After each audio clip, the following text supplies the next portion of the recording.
back to another video, and today we're about to be watching some of the most dangerous people, actually some of the most deadliest people in El Salvador. It's a video by Nick Shirley, you know what I'm saying? Shout out Nick Shirley. Now when an inmate walks into this door, he never leaves.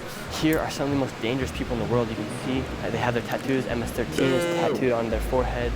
Barrio 18. All these guys were once prideful and running the streets of El Salvador. Now they are locked behind bars for the rest of their lives. And he is taking them through a workout where they're doing lunges and they're going to touch their toes for 10 seconds. The guards here would have everything they need to take down the prisoners. They have just asked the prisoners to take off their shirts so they can show some of their tattoos. As you can see right here, you can see all the tattoos from the 18s on their chest to the 13s. ¿Y todavía se sienten orgullosos de ser bandero?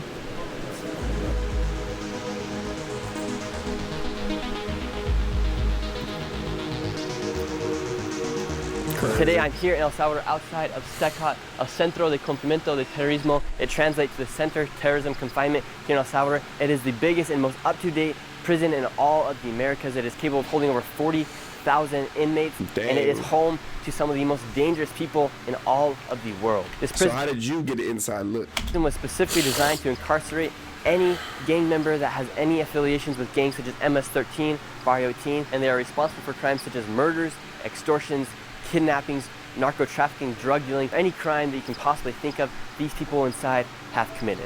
And it is important for you watching this video to understand just how dangerous this country used to be. This country used to be controlled by gangs such as MS-13 and Barrio 18, as they would make secret pacts with presidents and political leaders here inside the country. However, in 2019, Nayib Bukele was elected as president, and since then, the homicide rates have dropped to record lows, and now it is safer to be here inside El Salvador than it is to be inside the United States or Canada. It is literally the safest country in the entire Western Hemisphere. And come with me today as we enter into SECOT, and I will show you what life is like for the prisoners here, what they are doing to make sure that these people will never leave. And I'm going to show you the technology that they are using inside of this jail to make sure that this country is as safe as can be. Inside of this jail, you get absolutely no service. These prisoners have absolutely no contact with the outside world, and they have no way of getting a hold of anybody. And the reason why they cut off the self-service here inside this building is because gang members used to be able to run their gangs from inside these jails. However, with these new rules that they have implemented, such as cutting off the service, these gang members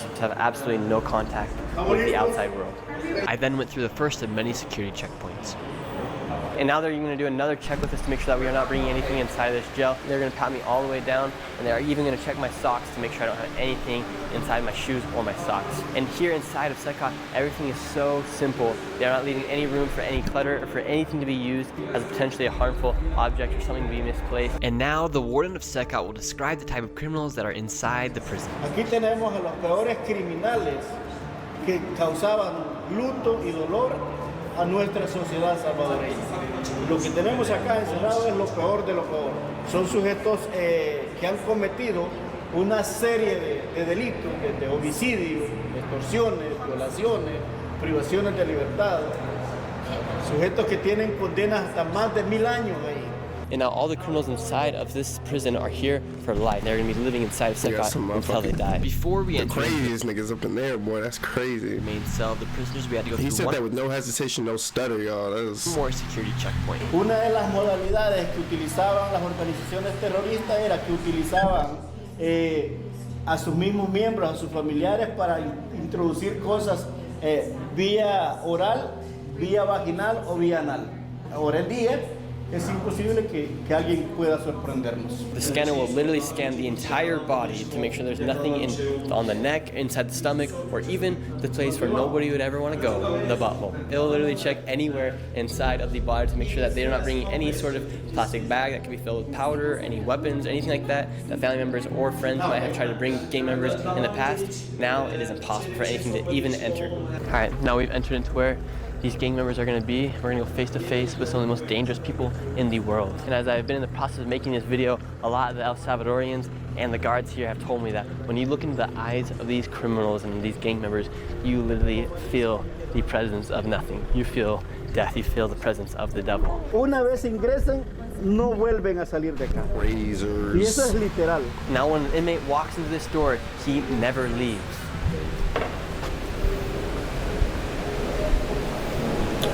Bro, they got the operators and shit, R6 in this bit. Okay. Yes. Yeah. Buenos dias. So here are all the inmates. As you can see, they are all tattooed up. They have their gang signs up there. Holy cow, you can see tattoos. And how many people are inside of one cell? La capacidad real instalada de cada celda es para 80 personas, pero hay celdas que tienen más y hay celdas que tienen menos. Here are some of the most dangerous people in the world. You can see they have their tattoos. MS-13 is tattooed on somebody dying each night. They gotta be. their foreheads, Barrio 18, and they're here for life, and they can never leave. And inside of these prison cells, literally everything happens inside. Here is their bath and their shower. And if they want to go poop or pee, they have to do it in front of everybody. These prisoners have absolutely no control and no freedom here inside of Secot.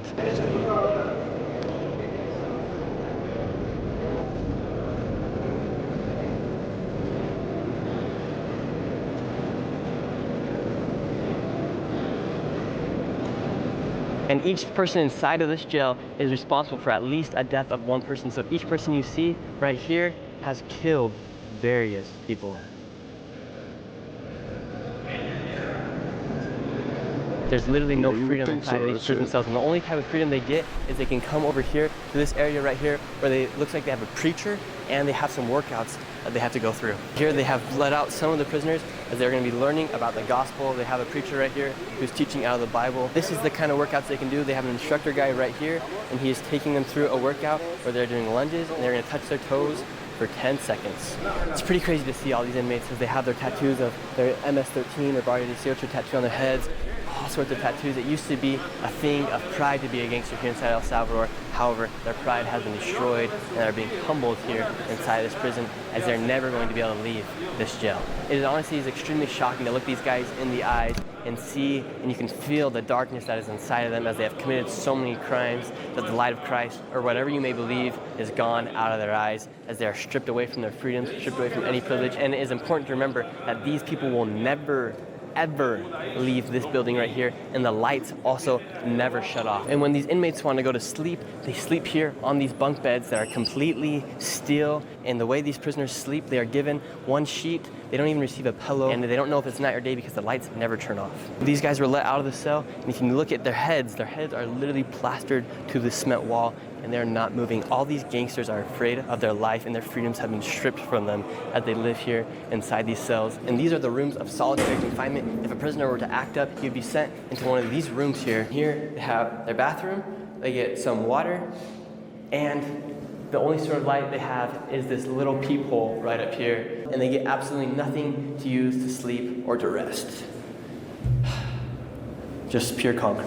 Now, in case of a riot or whatever break out, they have all the equipment to take back. Hey, we back with the operator. The prison. Right here we have a guard. He has a shield. He has protection from head to toe. And now we're going to go into where all the guns are at, and also show you guys that as well. The guards here would have everything they need to take down the prisoners. Has any inmate ever got violent with one of the guards here inside Secot? Hasta este momento no hemos tenido ningún intento de fuga, por decir así, o de desorden al interior de la prisión. These are the handcuffs the guards use to move the prisoners around. They put them around their legs, around their arms, and they have to walk just like this once they get them on, because the shackles do not go that far.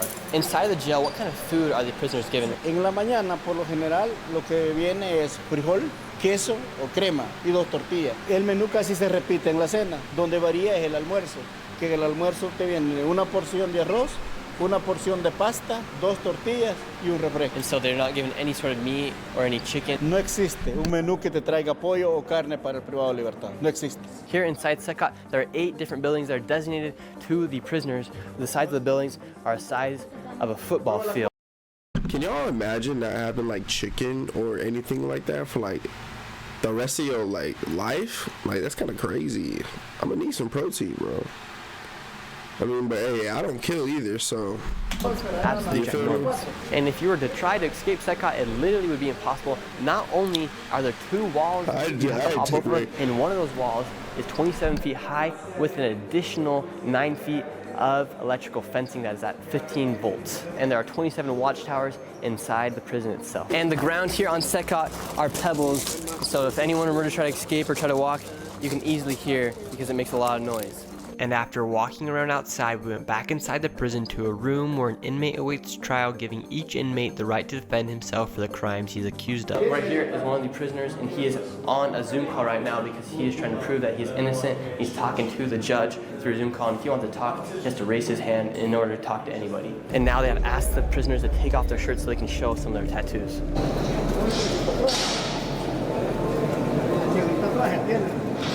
¿Qué fracción son ustedes? Ustedes, fracción de la MS, 18 sureños están allá al centro y revolucionarios están allá al otro costado. As you can see right here, you can see all the tattoos from the 18s on their chest to the 13s. ¿Y todavía se sienten orgullosos de ser bandero? Yeah, that nigga dumbfounded. Like, I don't know. See or no? See? And after asking one group of gangsters if they still felt proud to be gangsters, I wanted to ask another group as well. ¿Y todavía se sienten orgullosos de ser bandero? And this group of gangsters' response was a little bit different than the last. No? All these guys were once prideful and running the streets of El Salvador. Now they are locked That's behind. a more realistic answer. I ain't gonna lie. Maybe that homie was beyond the point of no return. That's because he had all those face tattoos and etc. But like, bro, hey, Bars for that's the like rest the of most their life. realistic, It's pretty amazing realistic to answer think right about there. it, what Nayib Bukele has been able to do with this country. The streets are as safe as they've ever been because all these guys are out. I want to emphasize that behind each one of these people that are inside this jail is a life that was taken away because each person here had to at least kill one person to get inside of this jail. There are thousands of lives that were taken away by these individuals. These are murderers, kidnappers, gang members, horrible people, and now they're locked behind bars for the rest of their life, and I imagine they have been humbled at extreme matters. And as I was saying, these people are all criminals. However, when you do look them in the eyes, and I did try to talk to some of them, they did give me some smiles, and you kind of realize that at the end of the day, everyone is human, but these people are criminals. They deserve to be in here. They deserve to be in jail. I'm sure at one point in their lives, each one of these persons was a good person, but if you make the wrong decisions in life, you could find yourself in a jail just like this. After being one of the only outsiders to ever enter SECOT and one of the first Americans to do so, I feel honored to have been able to enter into SECOT and see what is making El Salvador the safest country in the Western Hemisphere. Please consider subscribing and give this video a like, and I have more to show from El Salvador in the coming weeks. This is Nick, and I will see you next video. Y'all, that was a good eye-opener, bro. They got some crazies in El Salvador. You know what I'm saying? Let me know what y'all think. Shit. Let me know what y'all. Some of y'all. Let me know what y'all think they did, bro. Let me know what y'all think that the dude with all the tattoos on his face did. Cause, come on, bro. He had to do something crazy, but probably all the above for crime, like kidnap, steal, kill. I probably did all of it. But anyway. I'll catch y'all later, and